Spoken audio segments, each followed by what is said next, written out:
A very good morning, children. Hope you all are keeping well. Though the winter has started now, and hope you all might be feeling the chilled cold outside in the morning, and that's why you people might be getting more lazy nowadays. So it's not the time to sleep now, children. Wake up now and try your best because you have to face your board exams. Remember that. So if you will sleep, you will lose, and if you will wake up early in the morning and just behave like a responsible student, then only you can get something. Hope you understood what I want to say. So no laziness, be punctual for your studies, and be sincere, children. Okay, so let's come to the topic. Yesterday I had started chapter 10 from your first flight book, that is the Sermon at Benares by Betty Renshaw. So it's the chapter that teaches us some moral virtues. Okay, as the sermon itself means what? The moral talks, isn't it? So what we came to know in the last class, let's recall a little bit. We came to know about the Buddha's early life. Gautam Buddha, he was born in a royal family in 563 BC, and he was named Siddharth Gautama, and he was sent away for schooling at the age of 12, where he remained for 4 years and studied all the sacred Hindu scriptures. When he returned at the age of 16, he was married to a princess and they had a son, and they started living a very happy life for 10 years. Being a prince, Siddharth had been shielded from the sufferings of the world. However, when he was 25, he happened to see a sick man, then an aged man, then a funeral procession, and a monk begging for alms. So he was deeply moved by the plight of the people suffering from poverty, sickness, and old age. This made him wonder how the sufferings of the world could be ended. And to find the answer to the question, he at once renounced his family and his kingdom in the pursuit of enlightenment. So he voyaged carelessly for 7 years in search of wisdom and truth. And finally, he sat under a peepal tree to meditate, vowing to stay there until he got enlightenment. And after 7 days, Gautama got enlightenment, and he named the tree as the Bodhi tree, which means the tree of wisdom. And he was known as Buddha, which means enlightened or the awakened one. Okay, as I also told you to awake now, children, from your sleep. Okay, so the Buddha means the awakened one, and began to spread his message of wisdom and truth. Okay, so Buddha delivered his first sermon as religious talks at Benares, which is the holiest of all the places on the bank of the Ganga. So his first sermon reflects his wisdom about one inscrutable kind of suffering, okay, that is death. Inscrutable, you can see the meaning, as I told you also, something which cannot be understood. And the most difficult to understand is what is death. Okay, so in the sermon, he related one story over there of a lady named Kisa Gotami. So, what was that story? How it started? That a woman named Kisa Gautami, she carried her dead child in her arms, and she went way from door to door requesting medicine for her dead son. The neighbors, they felt sorry for her, yet couldn't help her as her child was already dead. And they were as helpless as Kisa and couldn't conflict with the desire of God. At last, someone proposed that she ought to go to the Sakya Muni, that is the Buddha Gautama advised her to bring a handful of mustard seeds from a house where nobody had ever died, isn't it? And Kisa imagined that it was a simple task. What's there hard to bring the handful of mustard seeds? So she went to every one of the houses in the town. Okay, but she couldn't locate even a single house where death had not knocked at the door. So, till here I ended yesterday. So, let's continue, children. So from here I will be reading and explaining you. Poor Kisa Gautami now went from house to house, and the people pitied her and said, "Here is mustard seed, take it." But when she asked, "Did a son or daughter, a father or mother die in your family?" they answered her, "Alas, the living are few, but the dead are many. Do not remind us of our deepest grief." And there was no house, but some beloved one had died in it. So now what happened? She started moving from house to house, from one to another house, but the people pitied her. They had pity on her, okay, and they said, "No problem, take the mustard seed." But when she added that, when she asked the question whether any one of the members in your family died, so they answered, "Yes." Alas means it's an expression to show their sorrow, and they used to say that, why not, only the living are the few members and many have died in our family. Okay, so please don't remind us of our sorrow to whom our dear ones we lost. Don't remind us again, okay. And there was no house, but some beloved one had died in it. There was no house left where no one beloved had been got immortal or not yet died. Kisagotmi became weary and hopeless and sat down at the wayside, watching the lights of the city as they flickered up and were extinguished again. At last, the darkness of the night reigned everywhere, and she considered the fate of men, that their lives flicker up and are extinguished again. And she thought to herself, "How selfish am I in my grief! Death is common to all. Yet in this valley of desolation, there is a path that leads him to immortality who has surrendered all selfishness." Now, after going everyone's house and getting the same reply, she became very much weary, and also she became hopeless now. Weary means tired and hopeless, and she sat down at the one of the wayside, watching the lights of the city, okay, as they flickered up means to shine up. They were shining, the lights, they will shine obviously, and were extinguished again. Extinguished means again they were put out, okay, means jalna and bujna, that is the lights were shining and again it was getting dark. So at last, the darkness of the night, it reigned everywhere. Everywhere only the darkness could be seen at the night, and she considered the fate of men. That time, her mind got struck to that one, just the fate of men, how the people, they have their fate, their luck, and their lives, how it's flickered up and are extinguished. Now she realized that how the life of the people is. Sometimes it shines brightly and then it extinguishes.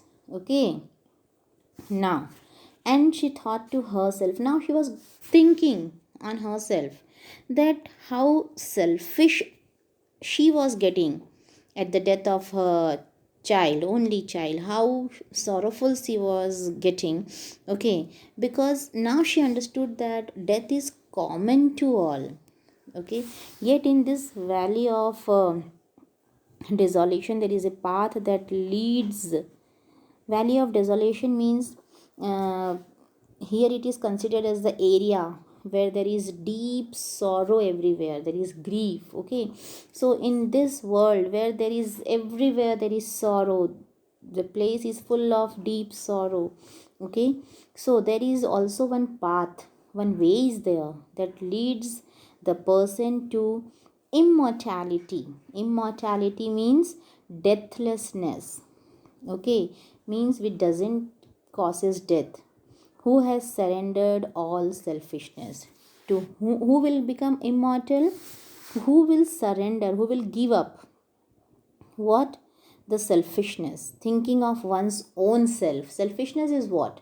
When you think of your own self and you don't think of others. Okay, you get selfish. So when the person, they will give up all their selfishness, when they will start thinking about everyone except the oneself, then that person, that path will lead that person to immortality. Means it that person will never come to face the death. Okay, the Buddha said the life of mortals in this world is troubled and brief and combined with pain, for there is not any means by which those that have been born can avoid dying. After reaching old age, there is death. Of such a nature are living beings. As ripe fruits are early in danger of falling, so mortals, when born, are always in danger of death. As all earthen vessels made by the potter end in being broken, so is the life of mortals, both young and adult, both those who are fools and those who are wise. All fall into the power of death. All are subject to death. So, very nice examples are being given over here just to think over it again and again. So how the Buddha explained the reality of life. See, the life of the mortals. Mortal means those bound to die, means we living being. We know very well, if we have got birth on this earth, one or the other day we have to die, isn't it? This is the fact of life. So our life, that's why it is full of troubles. Okay, which is combined with pain. That's why we have to face all the troubles and pains in this life. And there is no any means, okay, by which we can avoid our death. Do you find any one of you children? Only that magical power can be there. Okay, that once if you are born means you can't die, otherwise it is unavoidable. And after reaching old age, there is definitely death. Okay, and that is the nature of the living beings. So see, some examples are given over here. As the ripe fruits are early in danger of falling, the fruits which gets ripe fruits, you understand, when you eat only the ripe fruits, isn't it? Sometimes we eat the raw ones also, but ripe means the pake hue jo fruits, they are early in danger of, they will fall down, because now their time has passed over there, hai na? And they are always in danger of death. And all the earthen vessels means the utensils made up of clay. Okay, like the pot and all which we fill with water. So all these vessels made up of clay, which are being prepared by the potter. Person who makes these vessels is known as the potter. It ends in being broken. Some or the other day it will break. And that's is the best example to explain the life of the mortals who have taken birth and they have to die, both young and adult. Okay, maybe the young person, maybe the adult one, or maybe the person be fool, or may the person be so wise, so great, but every one of them has to face one fact, that is the reality, that is the death, and all are subject to death. Coming to the next para. Of those who, overcome by death, depart from life, a father cannot save his son, nor kinsmen their relations. Mark, While relatives are looking on and lamenting deeply, one by one mortals are carried off like an ox that is led to the slaughter. So the world is afflicted with death and decay. Therefore the wise do not grieve, knowing the terms of the world. Okay, so those who overcome by death, those who are controlled by this death, okay, they depart, they go away from their life, they have to go away from their life. Okay, and a father cannot save, this is the fact that a father, he can't save his son, though he loves his son immensely, still he can't save him. Nor the kinsman, kinsman means the relatives, okay, the relatives, they can't save their relations. And mark means look, while the relatives are looking on and lamenting deeply at the death of someone in the family, when all the relatives, they lament means they cry and they are so much sorrowful at the death of someone in the family. Okay, one still, one by one mortals are carried off, but no one can stop the death, though you cry or you do whatever is there. Okay, but they have to understand that still those who are dying, they are carried off like an ox. In what way? See, that is led to the slaughter, means when the ox is killed and taken away, in the same way the dead person is also taken away, carried off. And so the world is afflicted with means affected by all the sufferings, disease or pain. Okay, and decay means the state of rotting, okay, decaying. And therefore the wise do not grieve, and that's why those who are really wise people, they do not grieve, they do not feel sorrowful, because they know the terms of the world, they know the God's condition. If he has given birth, he will definitely take us away from here also. Okay, not from weeping nor from grieving will anyone obtain peace of mind. On the contrary, his pain will be the greater and his body will suffer. He will make himself sick and pale, yet the dead are not saved by his lamentation. He who seeks peace should draw out the arrow of lamentation and complaint and grief. He who has drawn out the arrow and has become composed will obtain peace of mind. He who has overcome all sorrow will become free from sorrow and be blessed. So, hope so you understood, children, that not from weeping. If anyone cries and goes on crying aloud, or going on feeling so sorrowful and all, okay, that person will never obtain peace of mind, because that person is still selfish. Because we have to leave the selfishness. Why to be selfish? We have to accept the truth, the natural truth of life. Okay, that though I will cry a lot, though I will grieve a lot, but on the contrary, what will happen? Whether anyone will come back to me again, one who has already passed away? No.